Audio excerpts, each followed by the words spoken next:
lot of people want to know what the blues is about, but I'm gonna tell it like I know it. You know, it's something that you feel, ain't something that you write, something within you. It can make you happy, can make you sad, can make you cry. Now, blues is a hard thing. If you listen, you can understand. You separate from the little boys from the men. But I swear all it don't mean the same. That's when I express the blues.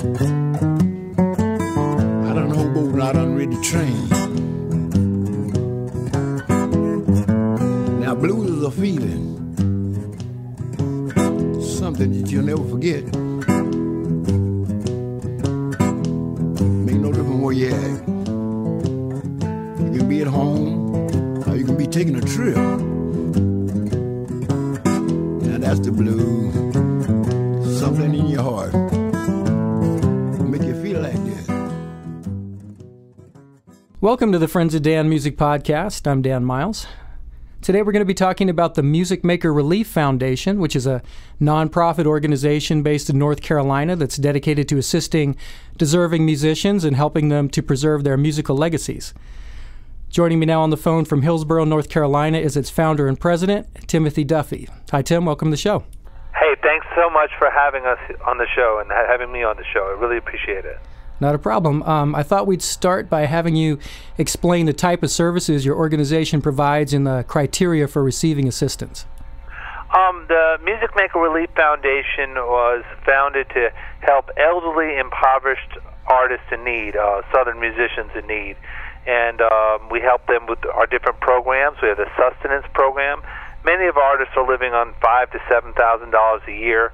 So a simple gift of, $50 or $100 a month to buy a needed medicine or keep food in the house takes a great stress off dire poverty.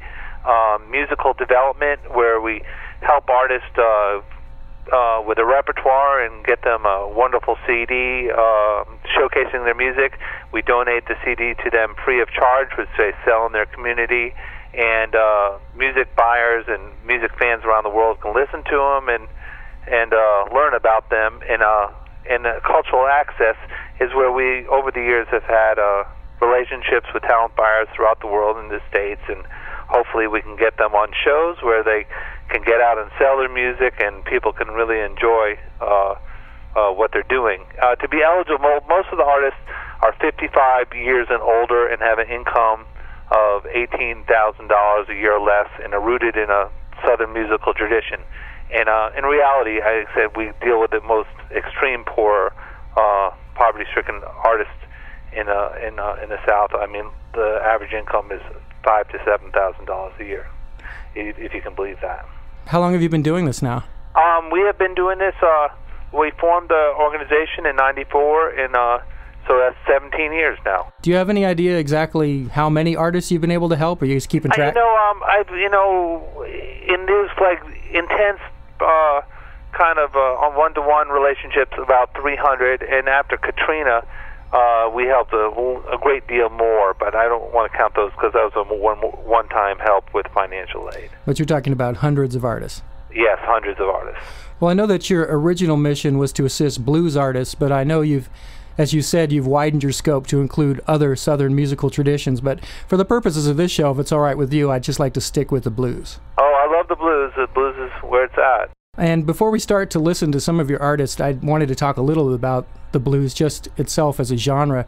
When most people think of the blues, they probably think of artists like B.B. King, Muddy Waters, John Lee Hooker, of course, Robert Johnson, or maybe even a more recent artist like Stevie Ray Vaughan.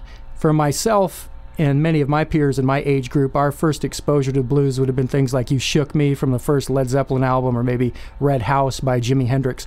Who are some of the artists that you first heard, and what was it about the blues that attracted you to it? Well, my father was a great record collector, and so I was exposed to all sorts of music. I grew up, listening to Big Bill Broonzy and Sonny Terry and Brownie McGhee, Lead Belly, Jesse Fuller, Big Bill. Oh, I said Big Bill, but lots of Bob Dylan. Michael Bloomfield, Paul Butterfield, and so I just always he had this massive collection of of records of folkways and chess and just everything. He was very curious about music, so I just grew up in a household, and I think the first ones when I was young, I just loved Mississippi John Hurt. I just couldn't get enough of him and Big Bill Broonzy, and it just grew from there. And of course, they were the predecessors of rock and roll.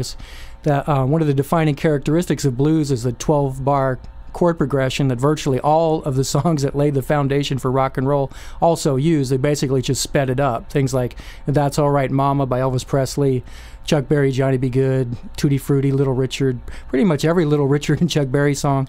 Even Rock Around the Clock is basically just the swinging blues. So do you agree that without the blues there could have been no rock and roll? Oh, yes. Blues and a lot of other, American traditions, musical traditions, I would say is the aquifer which all popular music around the world still drinks from today. I would say rock and roll, I would say, this goes on and on and on.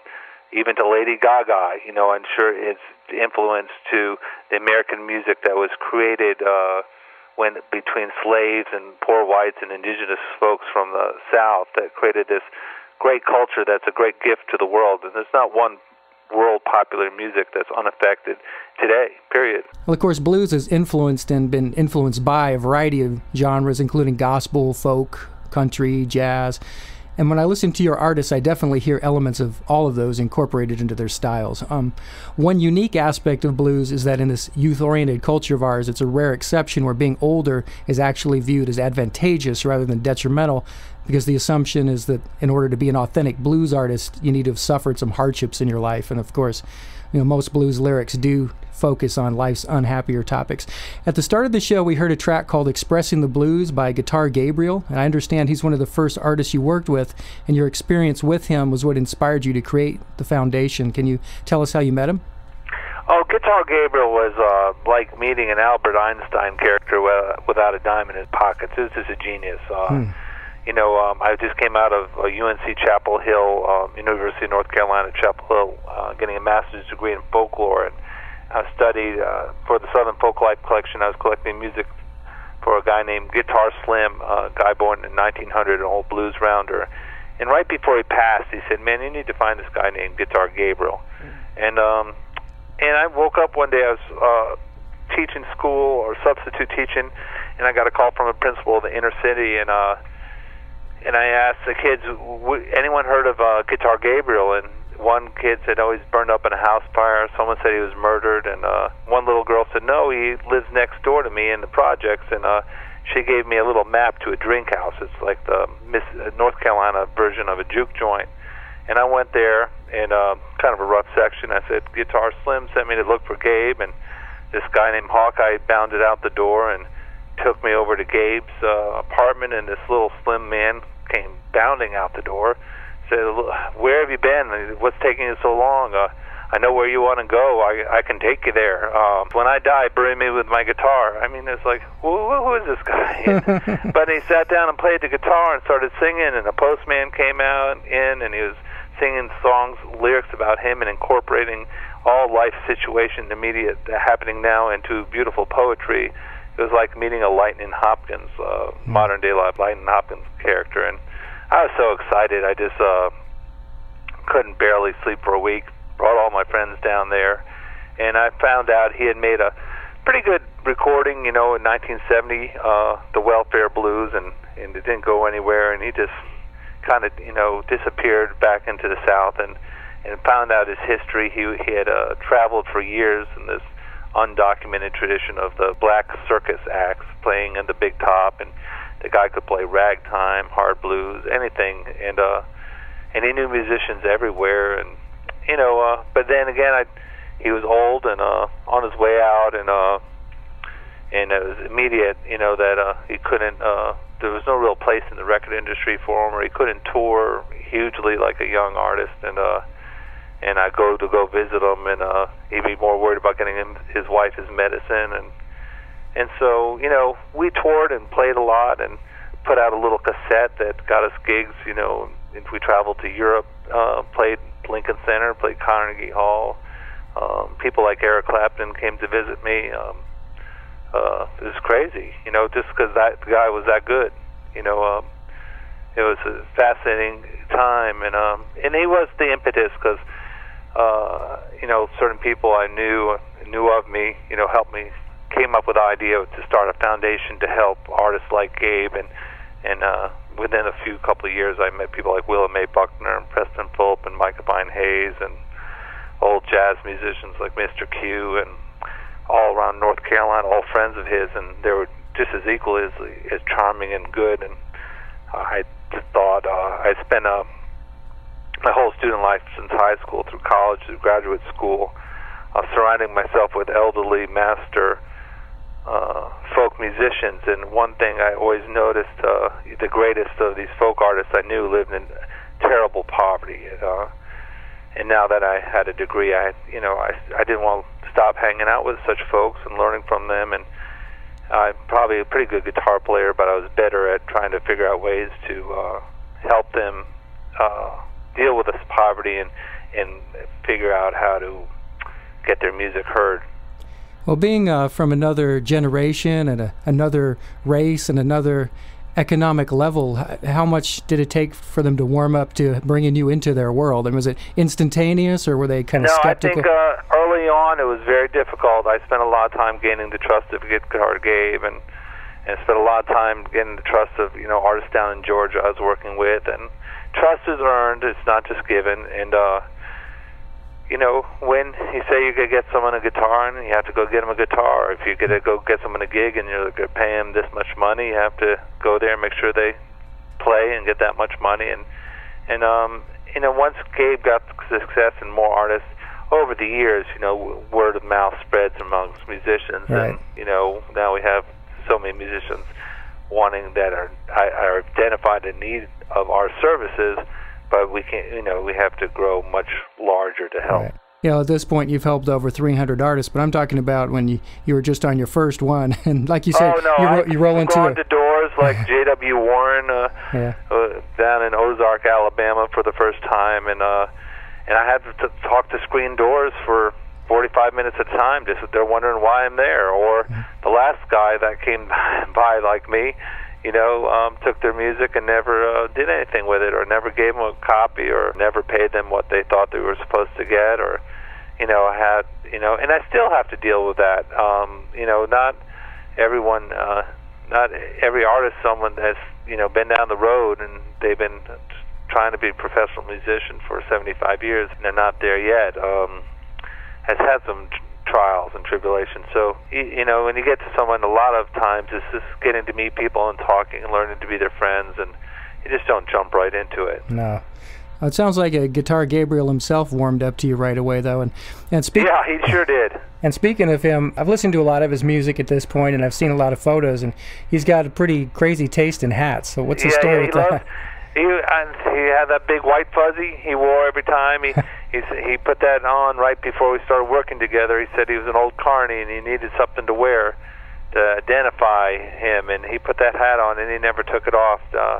And I think we go to the grocery store in that thing. So you know, everyone remembered who he was.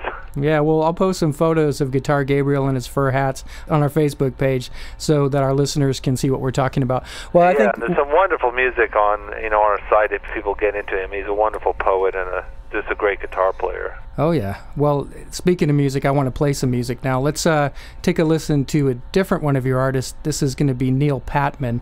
The interesting thing about this recording is there are only two elements. There's his voice and his blues harp, but as we'll hear, it's still a very compelling performance. Here's Neil Patman performing his composition, Prison Blues. Every morning by the break on day, picking shell bug in my hand. Prove to the world I'm some natural man. Don't nothing hurt me but my back and side.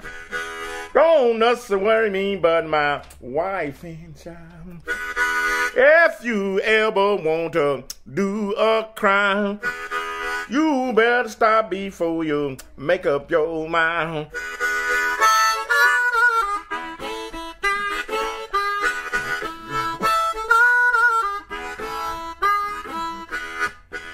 Six more on the road, you know it ain't no time. I'm done 1 to 99.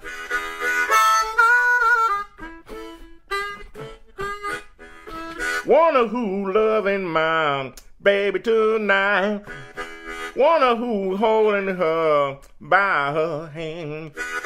If you ever want to do a crime, you better stop before you make up your mind. Waking on the road, you know, is mighty sad. Why Big Daddy had to be so bad?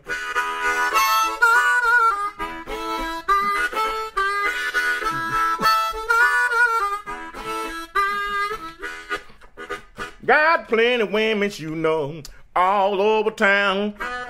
And I got eyes on my next door neighbor.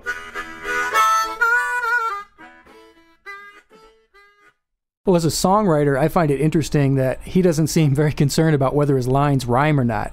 And I like that because it makes his lyrics more unpredictable. He's not telegraphing his lines. Now, at the age of 9, he lost his right arm in an accident, but it didn't seem to stop him from getting on with his life. And you can tell from that vocal performance and his skill on the harp that he truly has music in his soul. Do you know if he actually did any prison time? I probably did some slight time in the county jail for selling bootleg liquor or beating somebody up, but I don't think he did. He was no hardened criminal. Did anything terrible or anything like that. Yeah, that's the exact impression I got. Is he was in there long enough to write a song about it, but he wasn't a lifer type. No, not at all. Is there anything else you want to say about Neil? Well, Neil Patman was a powerful, powerful man. You know, that one arm, that he only had one arm, didn't affect him. He grew up strong. He would tell you he could, grew up having to fight and running drinking houses and juke joints, and I'm sure he crushed many a man with one blow with his arm, and picked more cotton with one arm than anybody could, or do any more work. I don't know how many kids he raised, his or his ladies, probably in over 100. He was just a powerful man, and he loved to sing, and he loved to play. He loved his music. I love when we would go off on planes together. He'd get in and sit down in the cabin and he'd pull out that harp and just sing and play and have everyone cheering for him. He just would like to get out there and do his thing. He became friends with the great Cootie Stark, our friends, and we traveled all around the world together and helped lay the groundwork for the touring operations I do today. Him and Cootie, God bless them. They really were some of the first artists after Gabe passed, that I met, and that we traveled extensively throughout Europe and Australia and throughout the United States, meeting, donors that really loved Music Maker and our mission and got behind what we were doing. And they really paved the way, and they passed on, and they knew they passed on, but they wanted to know that I would keep their music alive and keep their names alive, and I know Neil would be very happy that you're interested in his music, and the listeners get to hear that great song, Prison Blues. Yeah, and his life went out on a high note because of your organization. He was, Kenny Wayne Shepherd got interested in him towards the end and came out playing him and Cootie and did a movie with him, 10 Days Out. He was in there, so, he went out playing. Both him and Cootie both got prostate cancer at the same time and died within weeks of each other. Wow, that's too bad. Yeah, it was very sad. But I seem to recall from reading some liner notes somewhere that he was in a family of 14 children himself, like 13 brothers and sisters. Yeah. Yeah. So. No, it was his family and, kids, and, I constantly meet more and more people, or they email and I send off things. He was a big daddy, and he did, as his other nickname was Big Daddy Patman. He wasn't afraid of raising kids and helping young kids get on the right path, and in his community, he was a powerful figure that helped a lot of young children get on their way. Well, Big Daddy makes a nice segue into our next artist, Big Boy Henry. Oh, great. Another big. We're going to listen to him tell us the story of Old Bill. And when I first heard this track, I was struck by what to me was an unusual rhythm pattern. Is that what they call a Piedmont blues? Yeah, I call that Piedmont blues. I think Michael Parrish and I are both playing guitars, but that was a riff I learned from Etta Baker, a Piedmont blues guitar player from Morganton, North Carolina. Yeah, I've heard her playing it. It reminds me of like a Chet Atkins type of style. Yeah, well, Chet Atkins probably got it from somewhere, correct? There you go. A lot of these people were born in the 20s and the 30s that are with you now, so it's very possible that they're the originators. It's 1920. Yeah, she was pretty. Yeah, very possible. Chet and Merle, they all, it's pretty much documented. They learned that style from the blacks. Mm-hmm. Well, it's a very pleasant effect, and it definitely works well with the storytelling type of blues. So let's go ahead and listen to it. This is Big Boy Henry and Old Bill.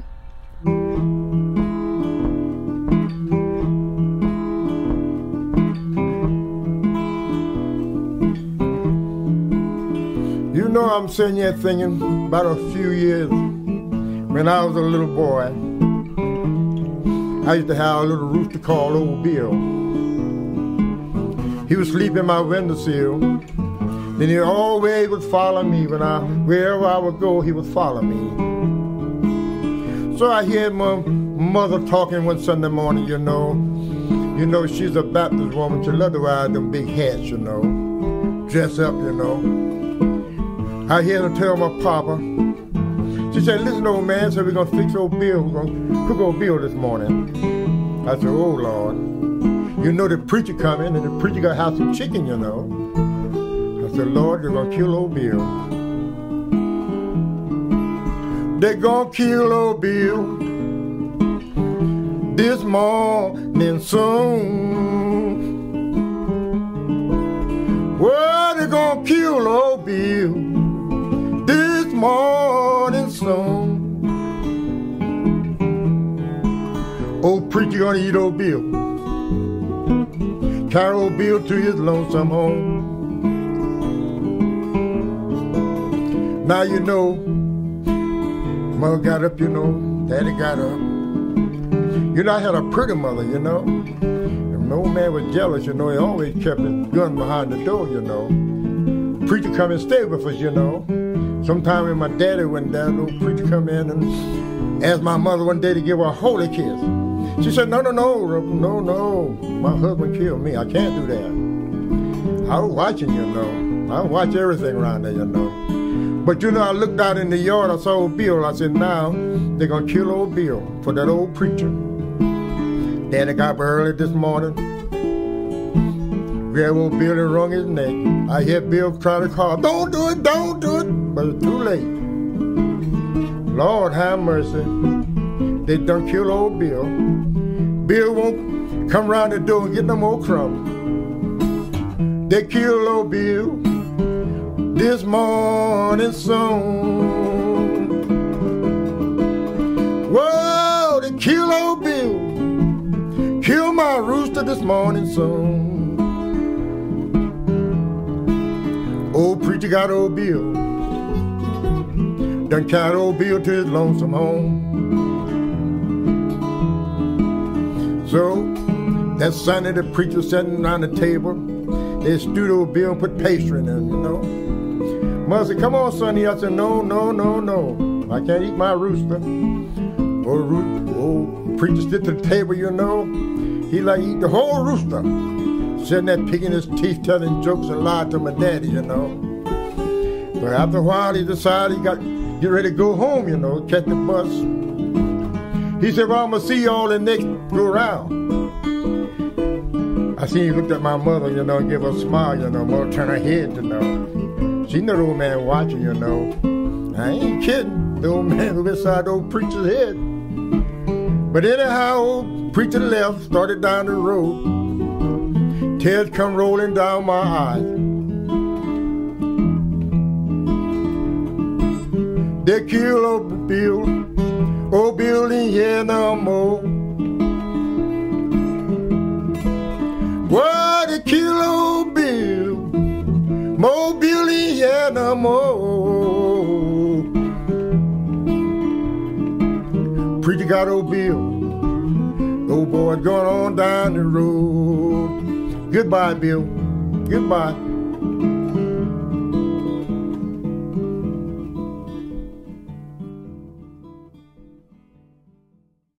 My favorite thing about that track is the implication that the chicken actually had more character and value than the man who ate him.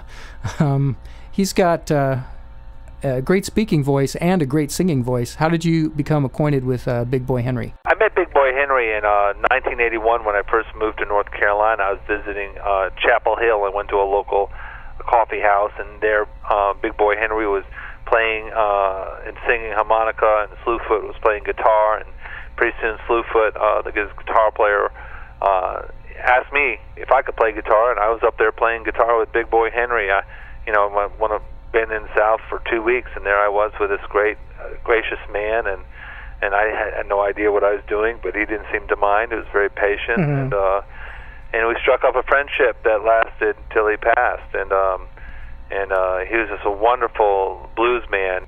He was a patriarch of the blues scene here in North Carolina, and kind of like not a blues shouter, but it definitely had a big voice, and he was a great poet, wrote songs all the time, and he was a preacher. He's a fisherman. He was just, he fathered a lot of young kids that were interested in music and got them straight and set them on their way. Do you know where he got the nickname Big Boy? Was it just because of his size? Well, Big Boy, he was a big boy at one time when he was a preacher. I think he was over 300 pounds. When I met him, he was a good 200, but he loved to eat. Well, that's a very straightforward nickname. Of course, it's common to have nicknames not only in the blues, but musicians in general, and I know a lot of your artists have them. Well, of course, the blues started out as an acoustic art form, but eventually blues artists started to incorporate electric instruments. We've got a nice example of electric blues from one of my favorite music maker artists, Lee Gates. We're going to listen to a song from his Black Lucy's Deuce album, and it's called Too Much Traffic in My House Today.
telephone call.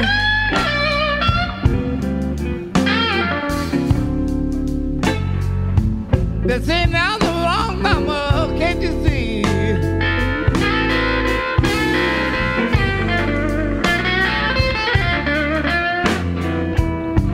Too many telephone calls. Say now the wrong number, can't you see?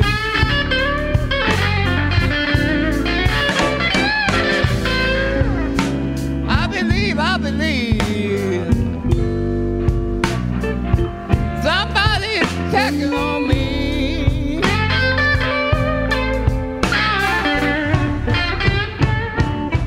Come on, Black Lucy.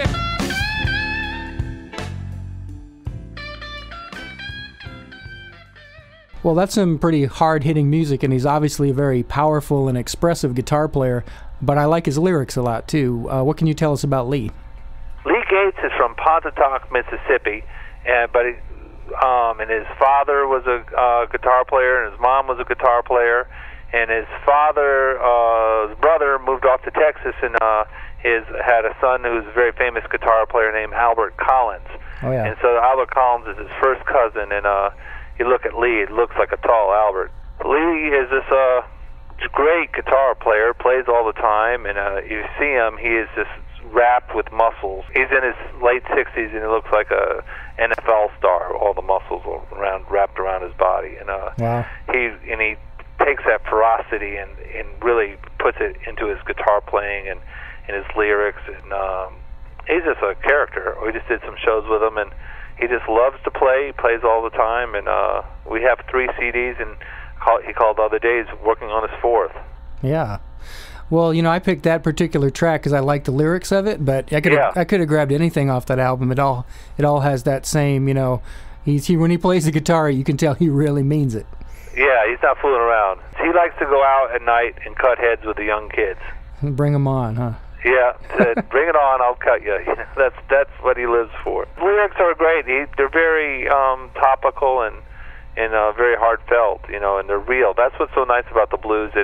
The blues is real. It's the truth, and it's, you know, these guys just point out simple truths of life and lay it out for us to enjoy. Right. Well, you've personally engineered and produced a lot of their recording sessions, and as you said, you've played guitar on a lot of them as well. What are some of the more unexpected things you've learned from working with all these colorful characters, you know? Well, you know, everyone's different, but the one thing that's all the same, when it comes to recording and playing, they're all dead serious, and they really can do it. There's no joking when it comes to lay down a track or play, or the one thing, I've never met any of these guys that shunned anybody. They'll let anyone come in and, you know, egoless. You know, they want to share and enjoy their music, and that always is neat to me, you know, because when I grew up, it was hard to find kids to jam with that would let me into their circle, or made me feel that I wasn't good enough to play with them. And I sit with these masters, and they'll show me one note or one chord that fits into their thing, and they have me sounding like I'm a great guitar player. And that's the thing. If there's any commonality amongst them, that's one thing I do notice. And of course, I could talk to days of all their eccentric habits and personal lifestyles, and the meeting of, you know, 2 different cultures trying to understand each other. It's always a challenge, and it's always fun. That makes life interesting, meeting new people from different places. Well, we'll have you on about 50 more times, and you can tell us all your stories. All right, thank you. Well, it's funny because the term egoless, I've been involved in music in a lot of different ways for a long time, and I don't remember many situations where I could use the word egoless with the people I was dealing with. Yeah, that's a common problem. But when you meet guys that are confident and know they're good, like Gabe or a lot of these people say, if you think you're good, you know, and go with that. Don't look for anybody else to tell you anything else, you know. And that's how they felt. They just wanted music as a fellowship. It's like going to church. It's something that makes you feel good, and they understand that. I think the spiritual aspect of music is a big part of why these guys play and why they live so old and why they feel so good in the morning, because they really get that out. A lot of them would tell my girlfriends or my wife, hey, if you can't play, just get a radio and play that. You know, get something. And you have to have music in your life, or you just get bottled up. You need to have some fun and get it out of your system. Well, that quality you're talking about definitely translates into the recordings. I'm sure, the songs we've played so far, everybody's hearing that quality in there, that unpretentiousness and that love of music and love of life. So do you think that, the goal of a blues artist is to not commiserate with people, but to use the music as a release for themselves and the listeners? Yeah, and honesty and truth and not shadowing it with baloney, not hiding behind games and boxes. It's just the dead honesty of their music and their musicianship, and that's why I think it's attracted and so attracts so many great other artists and pop artists today. That's why I have people like Eric Clapton or Stevie Ray Vaughan, these great musicians that could do anything with their careers, and they always return to the blues. You mentioned playing in Europe, and you've taken artists overseas to perform. Do you think the fact that blues is an American phenomenon gives it an exotic appeal to foreign listeners, and that they might actually appreciate it more than we do here in the States?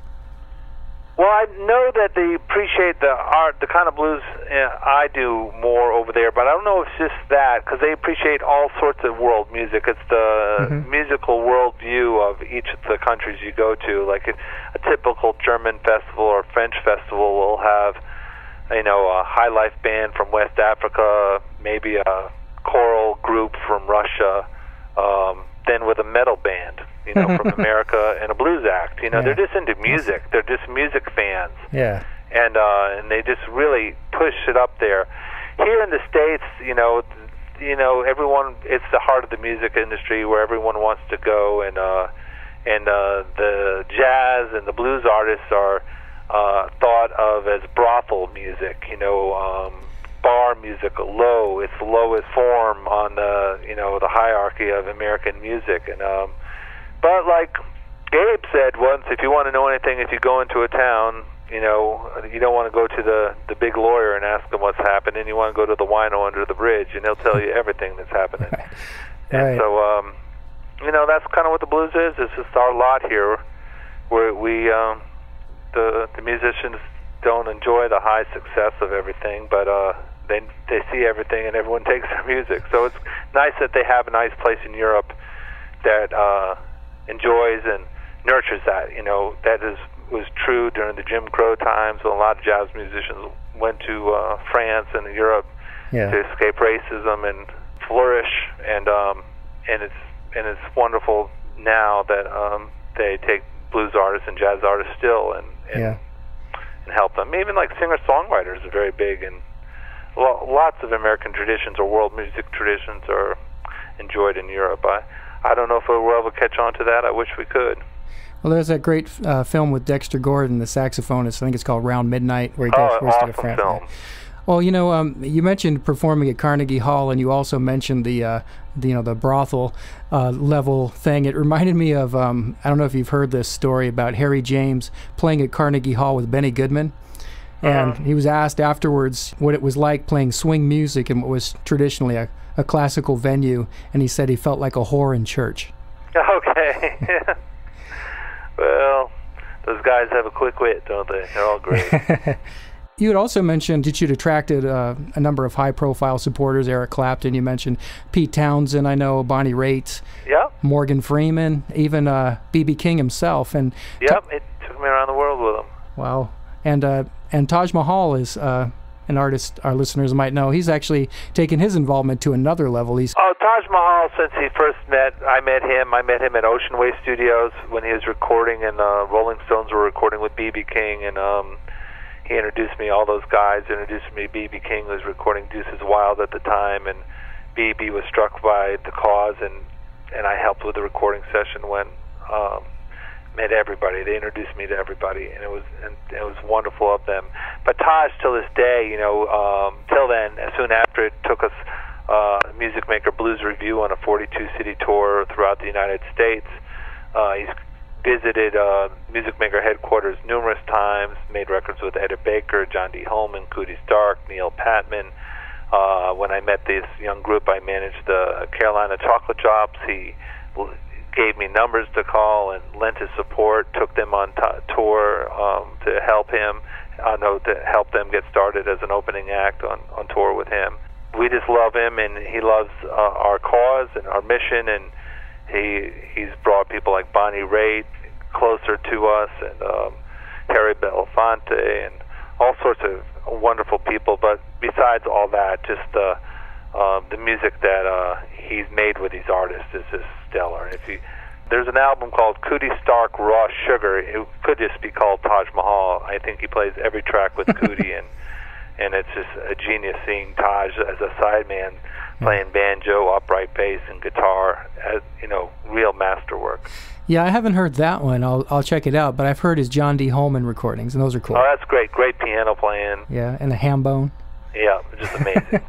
Well, which has been more rewarding for you, the artistic satisfaction of helping musicians who feel forgotten and under or unappreciated record and promote their music, or the basic humanitarian satisfaction of knowing you've helped make their daily lives more comfortable and less stressful? Helping issue the music, I think, is the greatest thing for me. I'm, and looking at this great body of work that people can discover and learn of these artists, and helping artists become immortal. That's what every great artist wants to be immortal, but the first step is to get recorded and promoted a little bit so people know where you are. Mm-hmm. So that's what I love to do. And of course, to meet someone that, like an old fiddler in the mountains, I've been sending $50 a month for 20 years, and to have him tell me, Tim, I'm the only white artist in your organization, which is not true, there's others.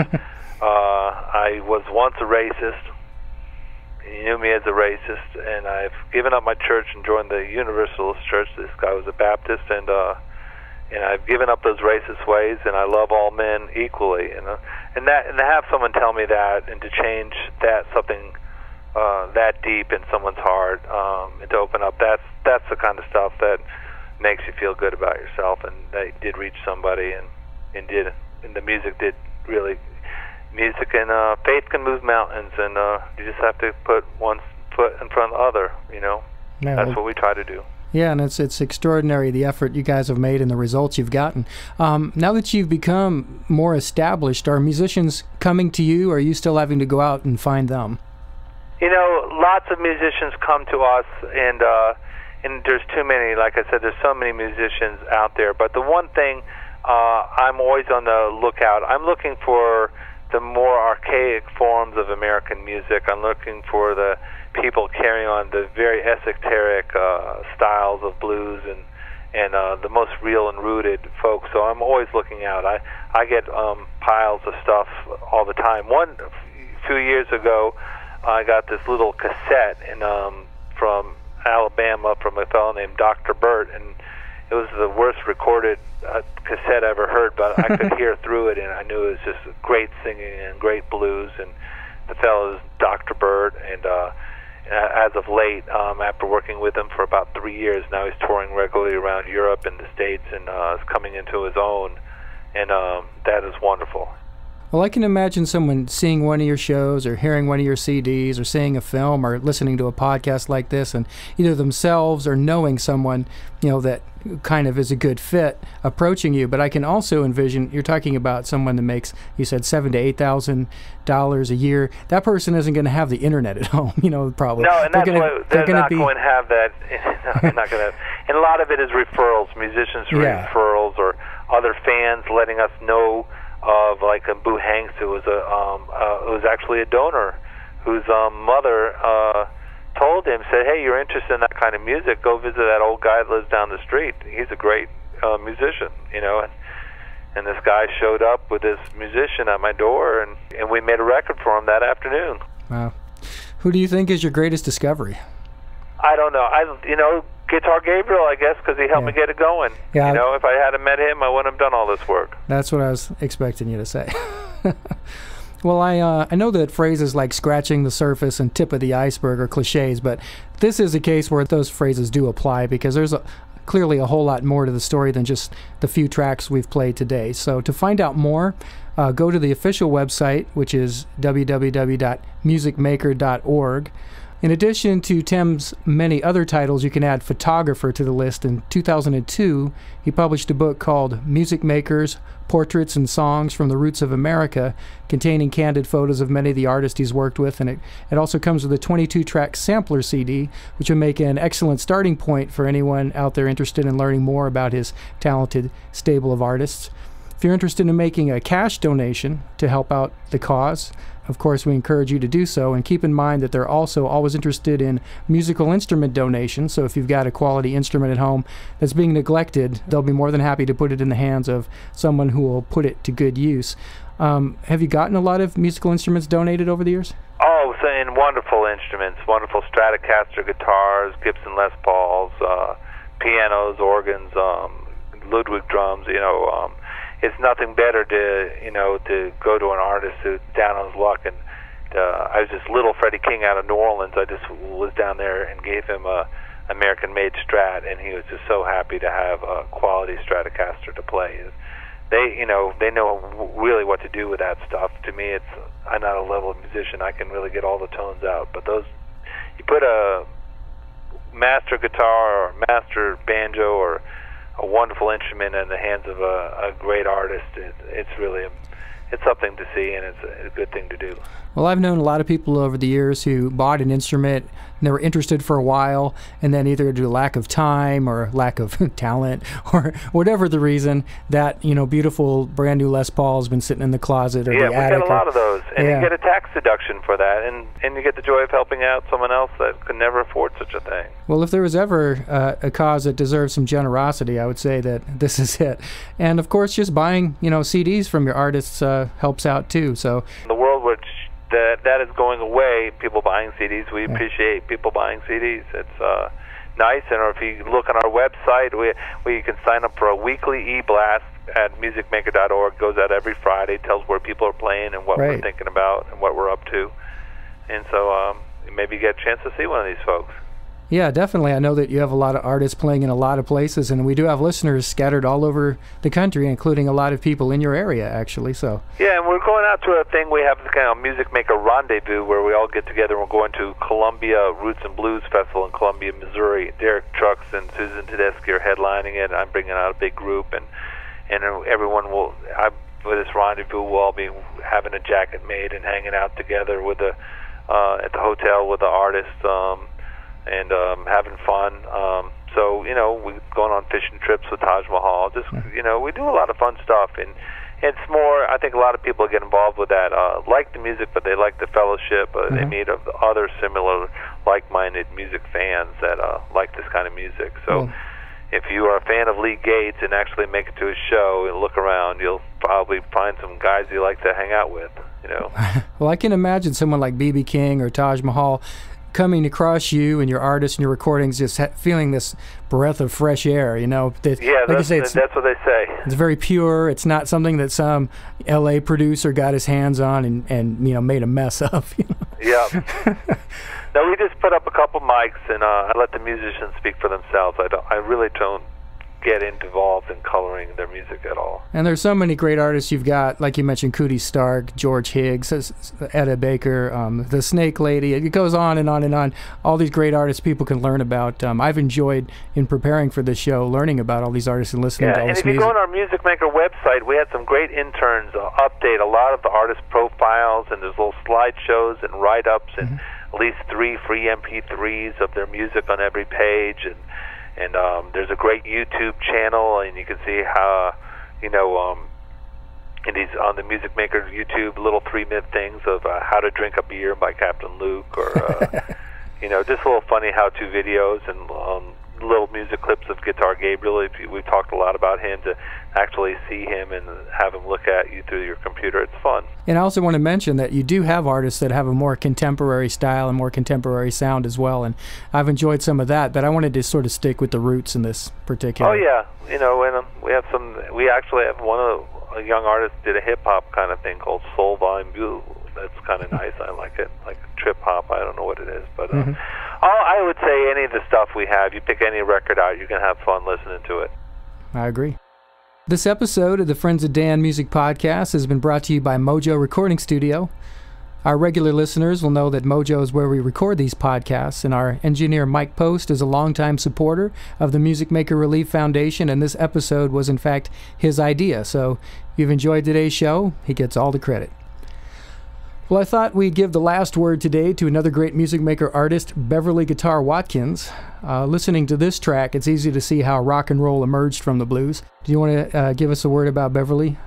Oh, Beverly's the real deal. Glad you picked her. She came up under Piano Red, was recording, Chet Atkins recorded her with Piano Red, Dr. Feelgood in 1959, and she's been rocking ever since. Just came back from a 5-week European tour, and, you never thought a woman could play guitar so much like a man. I hate to say that, but that's her thing, and she can really rock it to you. She can.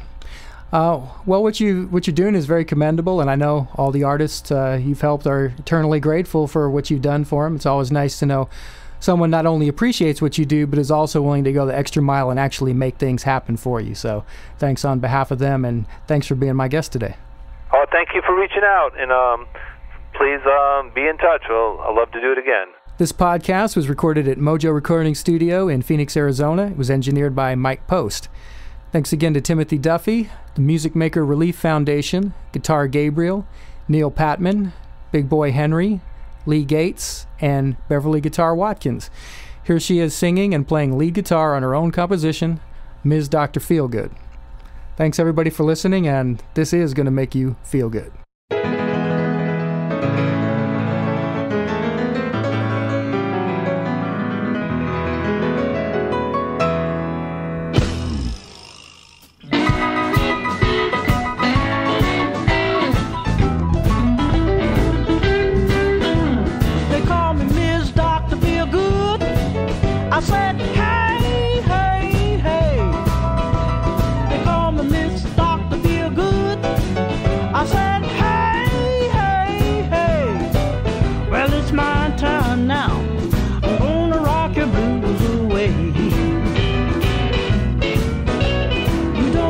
Shots, you don't need no pills. Let my guitar cure all your ills. Call me Miss Dr. Feelgood. I say, hey, hey, hey. Well, it's my time now. I'm gonna rock the blues away. You don't need no money to come to see me, because these blues are rendered free. They call me Miss Dr. Feelgood. I said, hey, hey, hey. Well, it's my time now. Gonna rock your blues away. For one night only, I'm in your town. So come on, peoples, and gather around. Call me Miss Dr. Feelgood. I said, hey, hey, hey. Well, it's my time now. I'm gonna rock the blues away.